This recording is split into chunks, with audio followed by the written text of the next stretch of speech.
지난주일에 어떤 말씀 들었는지 혹시 생각이 나실런지요? 대속죄일에 대해서 나눴습니다. 그죠? 1년에 한 번 대제사장이 지성소에 들어가서 속죄하는, 이스라엘의 그 민족적인 그 모든 죄를 한 번에 속죄하는 그런 대속죄일이었는데요. 이것은 무엇을 예표한다고요? 예수 그리스도께서 십자가의 그 죽으심으로 우리의 모든 죄를 사하신 그 대속의 사건을 예표한다고 했습니다. 네, 이 속죄일에 하는 것 중에서 아사셀 염소가 영문 밖으로 나가서 광야로 나가서 이제 죽는, 그것은 또 무엇을 예표한다고 했습니까? 우리 죄를 대신해서 다 우리 죄를 짊어지고 영문 밖에 나가서 골고다 십자가에 달려 죽으신 그 예수 그리스도의 그 은혜를 예표한다고 했습니다. 이렇게 예수 그리스도의 피가 우리를 살리시고 우리와 하나님을 화목하게 해 주셨습니다.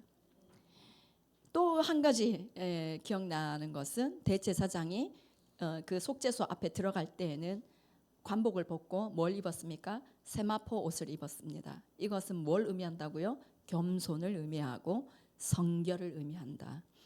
그리고 곱게 간 그 향기로운 향을 두 손에 가득히 가지고 들어갔는데 그 곱게 갈았다는 말은 무슨 의미입니까? 자기 부인.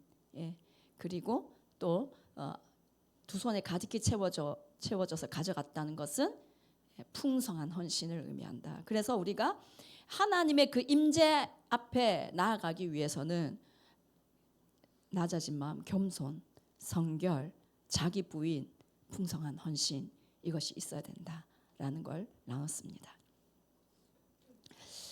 그러면 이제 우리가 16장에서 속죄일을 보냈는데 대속죄일에 속죄함을 받았어요. 이 속죄함을 받은 사람은 어떤 인생을 살아가야 하는가를 오늘 레위기 17장에서 말씀해 주고 있습니다. 1절 2절 같이 읽어보겠습니다. 시작. 여호와께서 모세에게 말씀하여 이르시되 아론과 그의 아들들과 이스라엘의 모든 자손에게 말하여 그들에게 이르기를 여호와의 명령이 이러하시다 하라. 여기 2절 끝에 보시면 여호와의 명령이 이러하시다.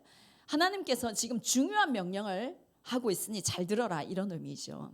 이 명령을 누구에게 했습니까? 아론과 그의 아들들, 그러니까 대제사장과 또 제사장들, 그리고 이스라엘의 모든 자손에게 말하여. 그러니까는 이 명령의 이 대상은요, 이스라엘 모든 사람들 예외가 없이 전체가 다 지켜야 하는 아주 엄격한 하나님의 명령이다라는 것입니다. 그러면 그 엄격한 명령이 도대체 뭘까?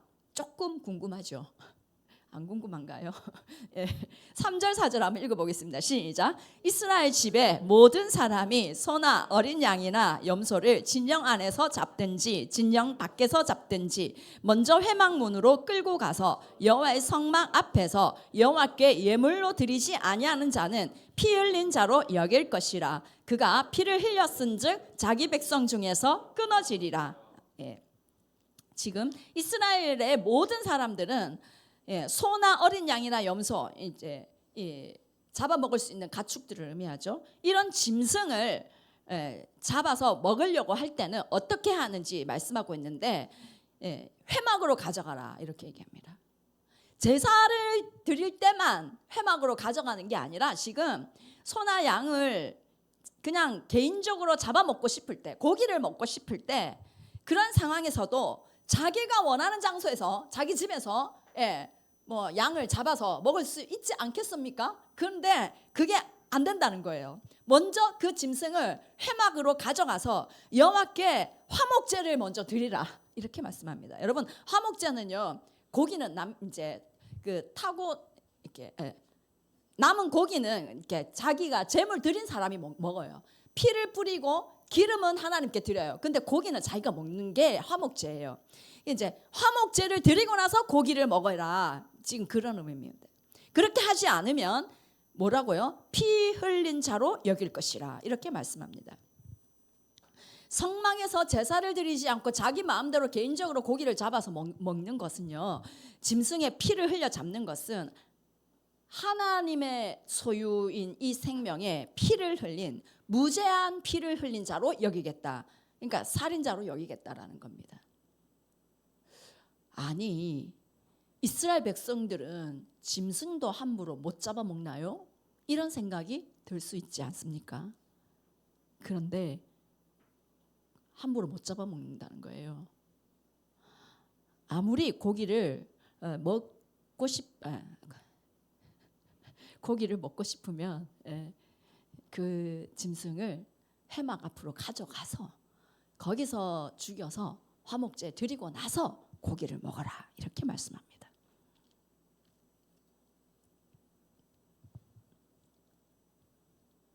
안 그러면 피 흘린 살인자로 여기겠다. 그리고 여기 끝에 보시면은 자기 백성 중에서 끊어지리라 라고 말씀하시죠. 하나님의 백성 중에서 끊어지게 하겠다, 그렇게 말씀합니다. 예. 왜 하나님은 이렇게 좀 심하다 싶을 정도로 하실까요? 뭐 이런 생각이 듭니다. 그죠? 짐승의 생명도 사람의 생명과 마찬가지로, 사람의 생명은 누구 것입니까, 여러분? 내 거 아닙니다. 예. 내 생명이니까 내 거잖아, 이렇게 생각하실 수 있는데 내 거 아니고 하나님 거예요. 우리에게 생명 주신 분 하나님이세요. 예. 그리고 뿐만 아니라 짐승의 생명이라 할지라도 그거는 하나님의 것이다, 하나님의 주권 하에 있다라는 것입니다. 그래서 잡을 때도 회막에 가서, 성막에 가서 제단 앞에서 잡고 하나님께 드리고 나서 그 다음에 고기를 먹어라 라는 것입니다. 마치 아버지께서 비싼 한우를 사오셨습니다. 냉장고에 넣어놨는데 아들이 가서 아버지가 넣어놓은 그 한우를 아버지께 말도 안 하고 자기가 혼자 막 꺼내가지고 다 구워 먹으면 안 된다는 거예요. 아버지께서 사오셨으니 구워서 아버지 드세요 라고 드리고 같이 맛있게 나눠 먹어야 되는 거예요. 그게 아버지를 공경하는 것이죠. 하나님께서 하나님을 공경하고 경외하는 법을 이스라엘 백성들에게 가르치기를 원했고, 그런 삶을 살아가기를 원하셨고, 또 그렇게 함으로 인해서 이스라엘 백성들을 보호하기를 원하셨습니다. 그게 이스라엘 백성을 보호하는 것인가요? 라는 생각이 들 수 있는데 5절 6절 한번 읽어보겠습니다. 그런즉 이스라엘 자손이 들에서 잡던 그들의 재물을 회막문 여호와께로 끌고 가서 제사장에게 주어 화목제로 여호와께 드려야 할 것이요, 제사장은 그 피를 회막문 여호와의 제단에 뿌리고 그 기름을 불살라 여호와께 향기로운 냄새가 되게 할 것이라. 여기 5절에 보시면 들에서 잡던 그들의 재물을 이렇게 말씀하고 있습니다. 들에서 짐승을 잡았다라고 말씀하고 있는데, 이것은 이스라엘 사람들이 하는 행동이 아니었고 당시에 이방 사람들이 들에서 짐승을 잡으면서 우상 숭배하는 그 모습을 의미한다라고 생각하시면 되겠습니다. 그래서 하나님은 그렇게 하지 말고 재물을 회막문으로 하나님께로 끌고 가서 화목제를 드려라.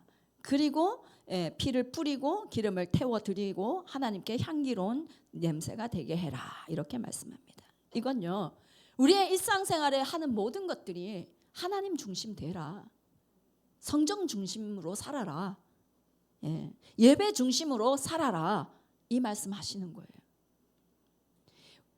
우리 삶의 모든 부분을 회막 앞으로 나아가서 성전 앞으로 나아가서 하나님께 먼저 내드리면서 하나님을 기쁘시게 하는 그런 예배로서의 삶을 살아라 하시는 것입니다.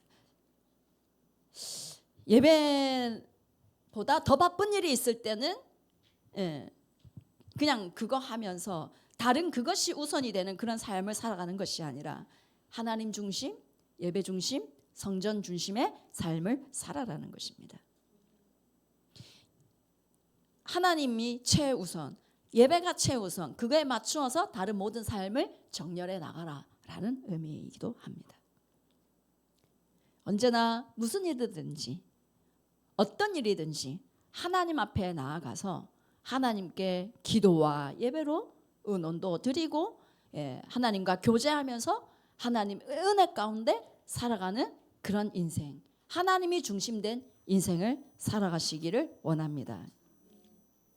그것이 하나님께서 향기로운 냄새가 되게 할지니라, 향기롭게 받으시는 예배가 되게 하신다는 것입니다.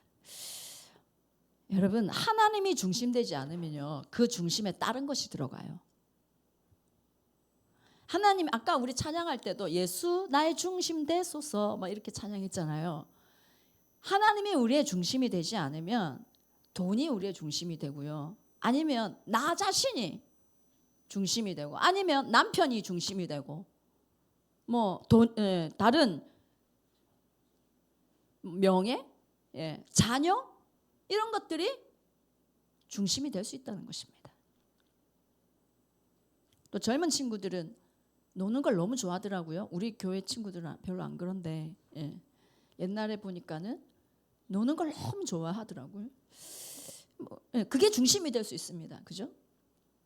그런데 하나님보다 다른 그것이 항상 중심이 되고 우선이 되면, 하나님보다 그걸 더 사랑한다면 결국 그게 뭡니까? 우상이 되는 거예요. 이건요, 보이지 않는 우상이라서요, 내가 우상 숭배하고 있는지도 잘 모릅니다. 또 알게 되더라도, 다행스럽게 그걸 알게 되더라도 이걸 회개해놓고서도 또다시 어느새 또 나 자신을 숭배하고 있는 걸 발견할 때가 많고요.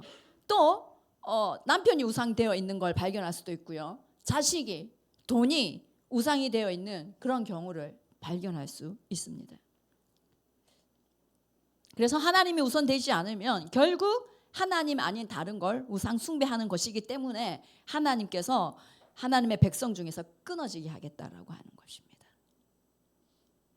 우리 아이네 모든 가족들은 모든 일에 하나님이 우선되고 하나님이 중심되기를 간절히 축원합니다. 혹시나 다른 것이 중심이 되어 있다면, 다른 우상을 섬기고 있다면 그 우상이 무너뜨려지기를 원합니다. 그 우상이 오늘 제거되기를 간절히 축원합니다. 하나님이 우리 삶의 중심 되어서 그분을 마음 다해 뜻 다해 목숨 다해 사랑하러 가신 그 첫째 계명, 그 첫째 계명을 온전히 이루는 우리의 삶이 되기를 원합니다. 7절 같이 읽겠습니다. 시작. 그들은 전에 음란하게 섬기던 순념소에게 다시 제사하지 말 것이니라. 이는 그들이 대대로 지킬 영원한 규례니라. 하나님께서 왜 짐승을 아무 데서나 잡으면 안 되는지 그 중요한 이유를 여기서 또 발견하게 됩니다. 7절 보시면 전에 음란하게 섬기던 순념소에게 다시 제사하지 말 것이니라. 이게 전에는, 이 말은요, 애굽에 있을 때를 의미하는 거죠. 지금 애굽에서 나와서 광야에 있는 때이거든요. 이 순념소는 이방 사람들이 제사에 쓸 때 많이 사용하는 제물이 순념소였습니다. 그런데 이제 이 순념소를 죽이는 과정에서 순념소와 음란한 행위를 한 후에 순념소를 도축하는 그런 일들이 굉장히 많았습니다. 이 본문의 순념소를요, 영어 성경에서는요, 그냥 순념소라고 써놓지 안 하고 demons, devil 이렇게 악마, 마귀 뭐 이렇게 적어놨습니다. 이 순념소를 음란하게 섬기는 이 행위는요, 곧 마귀, 귀신을 섬기는 행위였습니다. 사탄이요, 하나님을 섬기는 그 거룩한 제사를 완전히 모방해가지고 사탄을 섬기게 하는데, 이 섬기는 모습이 굉장히 추악하고 더러운 음란한 행위를 하게 하면서 사단을 섬기게 하는 거죠. 그래서 하나님은 이스라엘 백성들이, 하나님의 사랑하는 백성들이 이런 더러운 이방인의 제사를 따라하지 않게 하기 위해서 짐승을 잡을 때 언제나 회막으로 가져와서 잡아라, 그렇게 말씀한 겁니다. 이 이스라엘 백성들은 애굽에 430년을 있었습니다. 여러분, 43년도 아니고요, 430년을 있었습니다. 그러니까요, 애굽에서 사는 동안 그 애굽에 우상이 너무 많았잖아요. 뭐 개구리도 우상이고 뭐 파리도 우상이더만요. 그런 우상들을 많이 섬기고 또 신전들도 되게 많았습니다. 그래서 이스라엘 백성들은요, 그들이 했던 그 우상 숭배를 항상 보고 있었기 때문에 아무렇지도 않게 따라할 수 있는 여지가 충분히 있었습니다. 하나님을 섬긴다 하면서도 뭐 어려운 일이 생겼는데 뭔가 뭐 간절히 원하는 일이 있는데 하나님이 도와주지 않는다라는 생각이 들면 예전에 애굽 사람들이 했던 대로 우상 숭배할 수 있는 그런 여지가 충분히 있는 사람들이었습니다. 그래서 하나님께서 아예 그런 걸 하지 못하도록 모든 짐승을 하나님께로 가져와라라고 강제적으로 못을 박으신 것입니다. 몰렉은 전쟁에서 승리를 준다고 알려진 우상입니다. 그리고 바알은 비를 줘서 농사가 잘 되게 하는, 그러니까 뭔가 재정적으로 복을 주는 그런 우상이다 이렇게 여겼습니다. 그런데 이 바알은 또 그 제의를 할 때 아주 음란한 행위가 동반되어 있었습니다. 하나님을 섬기는 백성들이지만 만약에 비가 안 온다 그러면은 바알한테 가서 제사를 해야 되는 건가? 뭐 이렇게 생각하는 거예요.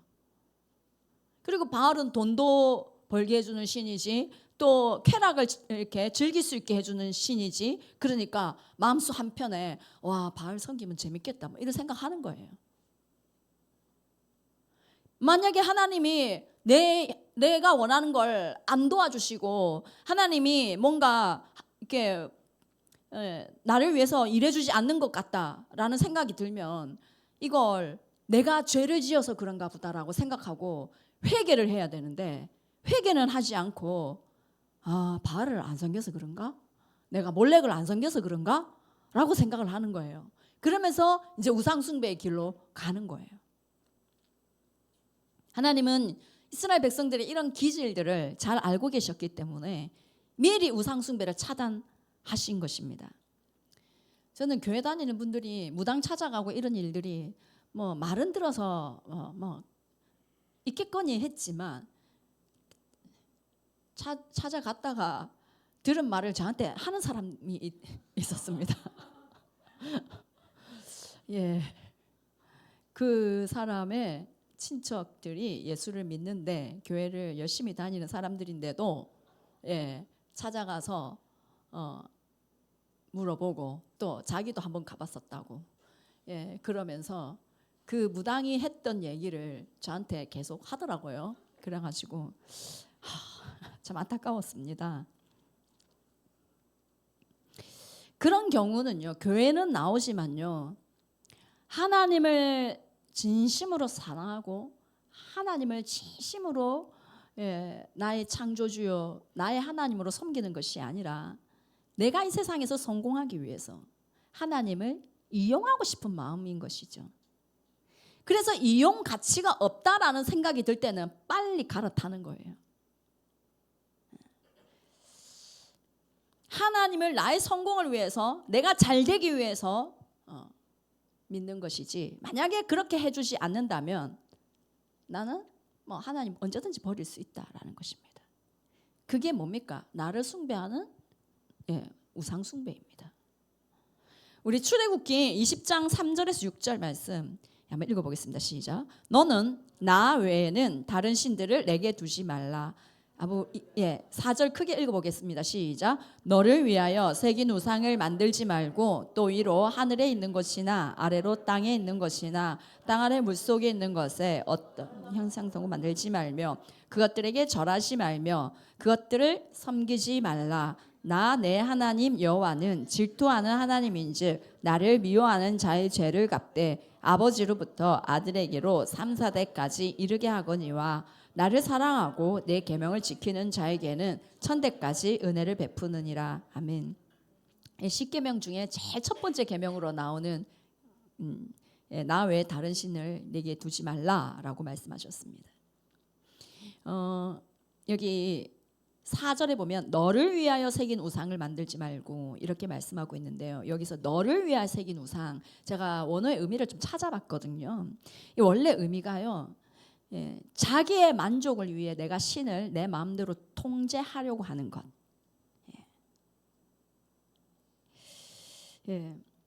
신을 내가 원하는 걸 이룰 수 있도록 신을 조종하려고 하는, 그게 나를 위하여 새긴 우상이라고 합니다.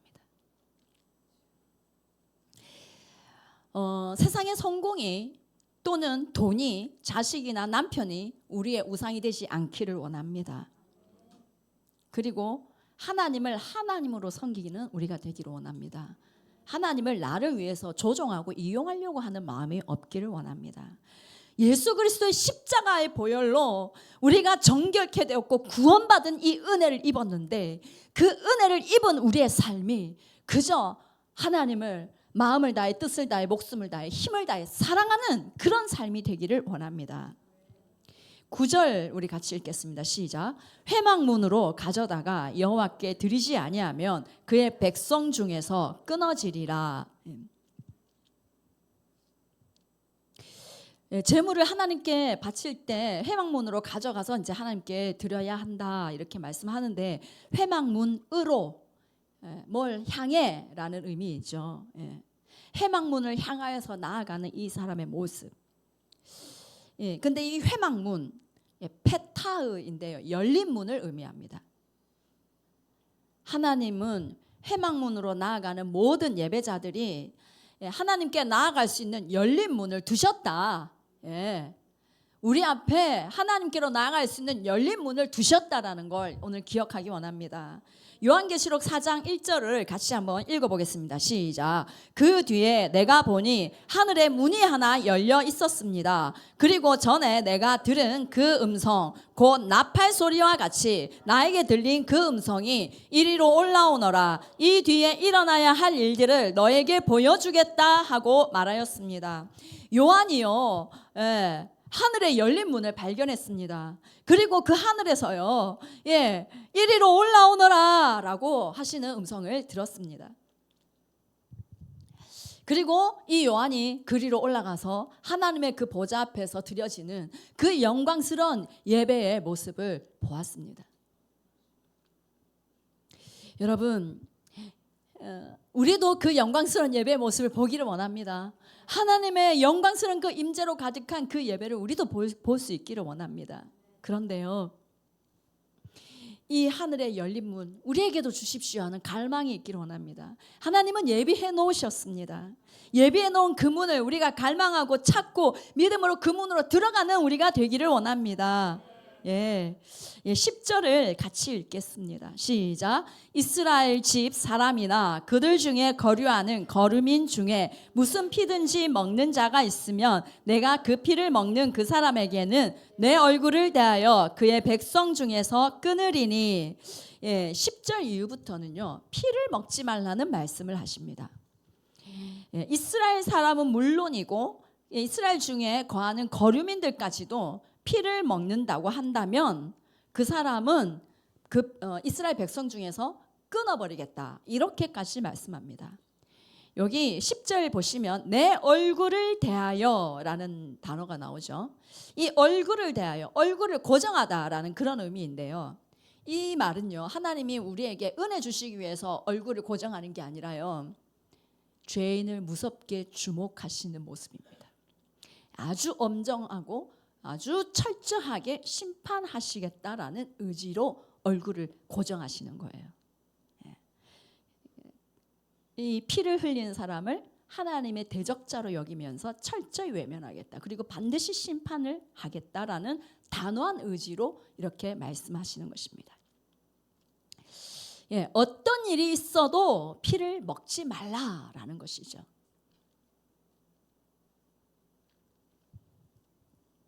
하나님께서 왜 이렇게 강력하게 말씀하실까요? 11절 우리 같이 한번 읽어보겠습니다. 시작. 육체의 생명은 피에 있음이라. 내가 이 피를 너희에게 주어 제단에 뿌려 너희의 생명을 위하여 속죄하게 하였나니 생명이 피에 있으므로 피가 죄를 속하느니라. 앞부분을 보시면 육체의 생명은 피에 있음이라. 성경은요, 피가 단순히 신체에 구성하는 그런 요소, 성분 그렇게만 보는 것이 아니라 피를요, 생명의 본질로 봅니다. 피는 생명이다라고 말씀합니다. 하나님이 생명을 만드신 분이시죠. 그래서 이 생명 자체인 이 피의 주권까지도 오직 누구에게 있다고요? 하나님께 있다라는 것입니다. 그래서 이 구약에서 피를 먹지 말라 하신 이 엄정한 명령, 이 명령은요, 하나님의 주권을 침해하지 마라라는 의미이기도 합니다. 우리가 읽었던 11절 다시 보시면 내가 이 피를 너희에게 주어 제단에 뿌려 너희의 생명을 위하여 속죄하게 하였나니 라고 말씀하고 있습니다. 속죄하게. 하나님은 피를 속죄하는 데 쓴다라는 것입니다. 우리 지난주 말씀에서 속죄를 대하면서 예수님의 피에 대해서 굉장히 많이 묵상하게 됐는데, 하나님께서 친히 마련하신 은혜의 길, 이 속죄의 길에 이 피를 사용한다. 그렇기 때문에 하나님이 이 피를 굉장히 중요하게 여겼습니다. 피가 죄를 속하느니라. 피는 생명의 본질이고 죄를 덮는 용도로만 사용하시겠다라는 것입니다. 그래서 이 피는 무엇을 의미합니까? 예수 그리스도의 십자가의 보혈. 예수님이 오시기 전 구약 시대에는 동물의 피로 죄를 속했는데 그것은 항상 반복해야 했습니다. 하지만 훗날 이 땅에 우리의 죄를 속하기 위해 오신 예수 그리스도의 그 십자가의 보혈은 단 한 번의 죽음으로 모든 인류의 죄를 완전히 대속해 주셨다라는 것입니다. 우리 12절 같이 13절까지 읽어보겠습니다. 시작. 그러므로 내가 이스라엘 자손에게 말하기를 너희 중에 아무도 피를 먹지 말며 너희 중에 거류하는 거류민이라도 피를 먹지 말라 하였나니 모든 이스라엘 자손이나 그들 중에 거류하는 거류민이 먹을 만한 짐승이나 새를 사냥하여 잡거든 그것에 피를 흘리고 흙으로 덮을 지니라. 외국인들까지도 예외 없이 피는 먹어서는 안 된다라고 말씀하시고 13절을 보시면 사냥을 하거든 피를 땅에 쏟고 흙으로 덮어라 이렇게 말씀합니다. 이제 제사용으로 쓰이는 그런 짐승들뿐만 아니라 산이나 들에서 먹기 위해서 사냥하는 짐승들이 이제 잡혔을 때 어떻게 해야 되냐면 반드시 피를 흘려서 땅에 쏟아야 했습니다. 피를 마시면 안 된다는 겁니다. 피를 마시는 분들이 옛날에는 있었죠. 막 사슴피 뭐 이런 거 있잖아요. 그런데 하나님 그렇게 하지 말라는 거예요. 우상 숭배의 간섭, 그 이방 사람들하는 그런 우상 숭배 간섭도 안 된다. 생명을 존중하라라고 말씀합니다. 그리고 흙으로 덮어라. 이렇게 생명에 대한 예우를 의미하는 거죠. 쏟아진 피를 다른 짐승이 핥아 먹거나 밟지 못하도록 소중하게 흙으로 덮어줘야 된다. 하나님의 이 소유인 이 생명을 하나님께 온전히 겸손하게 돌려드리는 그런 의미가 담겨 있는 행동입니다. 14절에도 다시 한번 피를 마셨을 때는 끊어진다라고 말씀하고 있습니다. 이 끊어진다는 것은 하나님의 그 백성으로서의 그 공동체 안에 함께하지 못하고 완전히 쫓겨나서 하나님과의 관계가 완전히 단절되는 영적인 죽음을 포함하는 그런 경고입니다. 그래서 이렇게 피는 절대로 먹으면 안 된다라고 성경은 아주 강력하게 말씀하고 있습니다. 그런데 하나님께서 말씀을 통해서 우리에게 이 피는 반드시 마셔라 하신 그 피가 있습니다. 말씀하신 피가 있습니다. 무슨 피입니까? 예수 그리스도의 보혈입니다. 예수 그리스도의 그 보혈이 하나님의 백성의 문설주에 발라지면서 죽음을 면하게 했고 하나님의 백성으로서 인침을 받게 하였습니다. 번제와 속죄제로 드려진 예수 그리스도의 그 보혈이 우리에게 뿌려지고 우리에게 적용되어서 우리는 죄 용서함을 받고 예수 그리스도 안에 거하게 되는 것이죠. 우리 요한복음 6장 53절에서 56절 말씀을 한 목소리로 한번 읽어보겠습니다. 시작. 예수께서 이르시되 내가 진실로 진실로 너에게 이르노니 인자의 살을 먹지 아니하고 인자의 피를 마시지 아니하면 너희 속에 생명이 없느니라. 내 살을 먹고 내 피를 마시는 자는 영생을 가졌고 마지막 날에 내가 그를 다시 살리리니 내 살은 참된 양식이요 내 피는 참된 음료로다. 내 살을 먹고 내 피를 마시는 자는 내 안에 거하고 나도 그의 안에 거하나니 예수께서 이르시되 내가 진실로 진실로 너희에게 이르노니 인자의 살을 먹지 아니하고 인자의 피를 마시지 아니하면 너희 속에 생명이 없느니라. 여러분 지금 예수님께서요 지금 이제 이 많은 유대인들 앞에서 뭐라고 말씀하셨습니까? 내 피를 마시는 자는 영생을 가졌다 이렇게 말씀하셨어요. 구약 시대 율법은 뭡니까? 피는 절대로 먹으면 안 된다가 율법이었잖아요. 유대인들은 이 율법을 철저하게 지켰습니다. 예. 그런데 예수님이 많은 유대인들 앞에서 내 피를 마셔라 이렇게 말씀하시니까 유대인들에게는 이 말씀이 충격인 거예요. 예. 예수님의 말씀은 율법을 위반하는 심각한 죄인 거예요. 그래서 이 말씀을 듣고 도대체 저게 무슨 말이야 하고 사람들이 다 갔습니다.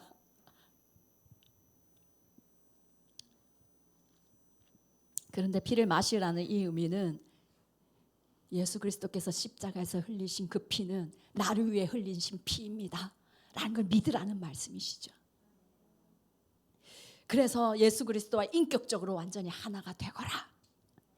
그리고 그 피가, 예수 그리스도의 피가 내 안에 들어와서 예수 그리스도의 보혈의 능력이 나타나는 인생이 되어라, 이런 의미인 것이죠. 예수님은 진실로 진실로 너희에게 이르노니 라고 말씀하면서 굉장히 강조하면서 말씀하신 거예요. 내가 진짜로 너희한테 알려주는데 잘 들어 하면서 말씀하신 거예요. 인자의 살을 먹지 않고 인자의 피를 마시지 않으면 너희 속에 생명이 없다. 그리고 예수 피를 마시는 자는 생명이 있다라고 말씀합니다.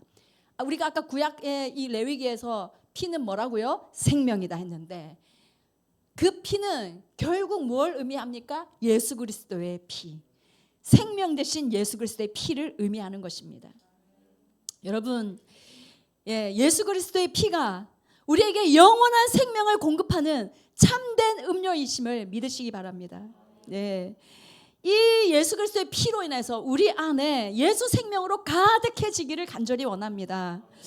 예. 여기 54절을 보시면 내 살을 먹고 내 피를 마시는 자는 영생을 가졌고 마지막 날에 내가 그를 다시 살리리니. 예수님의 살을 먹지 않고 예수 피를 마시지 않는 사람, 예수님의 그 십자가의 보혈이 나의 죄를 위함이라고 믿지 않는 사람들에게는 영생이 없기 때문에 살아있어도 죽은 것과 마찬가지다라는 것이고, 예수 그리스도를 믿음으로 인해서 그 피를 마시는 자는 영생을 얻었다라고 말씀합니다. 영생을 얻었기 때문에 죽어도 다시 산다라는 것입니다. 그래서 여러분, 이 자리에 예수를 믿는 믿음으로 앉아 계신다면 예수 그리스도의 피로 인해서 살아서도 영원히 사는 영생을 가졌고 죽어도 마지막 날에 내가 그를 다시 살리리니 라고 말씀하셨습니다. 우리는 죽어도 다시 살 것입니다. 55절에 내 살은 참된 양식이요 내 피는 참된 음료로다. 육신도 먹어야 되고 마셔야 삽니다. 맞습니까? 세상에 먹을 게 참 많고 마셔야 될 게 참 많아요. 그런데 그것이 참된 양식이 아님을 깨닫기를 원합니다. 물론 마시고 물론 먹어야 되지만 진짜 우리가 먹어야 될 참된 양식과 참된 음료가 있다. 지금 그렇게 말씀하는 거예요. 우리는 이 세상에서 먹고 마시는 이것이 실제라고 생각하는데 이게 실제가 아니라 진짜 먹어야 될 양식이 있다. 진짜 양식이 있는데 진짜 마셔야 될 그 음료가 있는데 그건 예수 그리스도의 피요 예수 그리스도의 몸이다 라는 것입니다. 눈에 보이는 세상의 그것에만 우리가 마음을 두고 그것을 먹기를, 그것만을 원하고 있지 않기를 원합니다. 요즘 날씨가 너무 더워서 시원한 음료가 너무너무 먹고 싶은 그런 시즌인 것 같습니다. 그런데 그런 음료만 생각하는 것이 아니라 진짜 내가 마셔야 될 음료 예수 그리스도의 피를 더 갈망하고 그거를 마시는 그런 우리가 되기를 원합니다. 56절에 내 살을 먹고 내 피를 마시는 자는 내 안에 거하고 나도 그의 안에 거하나니. 예수님의 피와 살을 먹는 사람은요 주님이 내 안에 주님이 거하신다는 거예요. 주님이 내 안에 주님이 거하시는 그 삶은 어떤 삶일까요, 여러분? 예수님이 내 안에 거하시면요 누구의 다스림을 받게 될까요? 예수님의 다스림을 받게 되는 것입니다. 예수님 안에 있는 그 풍성함과 부유함과 평안과 기쁨과 참된 자유함과 생명과 그분의 능력, 그 모든 것들이 내 안에 있게 된다. 예수께서 나의 주인이 되셔서 내 삶을 인도해 주시는 것입니다. 이것을 이루어 주시기 위해서, 우리에게 영원한 생명을 주시기 위해서, 그리고 그분이 내 안에 거하고 내가 그분 안에 거하는, 그분이 주가 되셔서 인도하시는 그 인생을 주시기 위해서 예수 그리스도께서 십자가에서 피 흘려 주셨습니다. 그 피를 우리에게 마시라고 하셨습니다. 그 피를 마심으로 이 은혜를 누리는 우리 모두가 되기를 원합니다. 예. 오늘 앞부분의 말씀 기억하면서 마치기를 원합니다. 신을 내가 원하는 대로 조정하려고 하는 그 우상 숭배를 버립시다. 예. 하나님 아닌 다른 것 사랑하는, 그것을 섬기는 그 모든 우상을 무너뜨리고 하나님만을 사랑하는, 하나님 중심되는 삶 살아가는 우리 모든 아인의 가족 되기를 원하고, 예수 그리스도의 보혈로 능력 있는 인생, 영원한 생명을 누리는 인생 되기를 간절히 축원합니다. 우리 같이 찬양하겠습니다.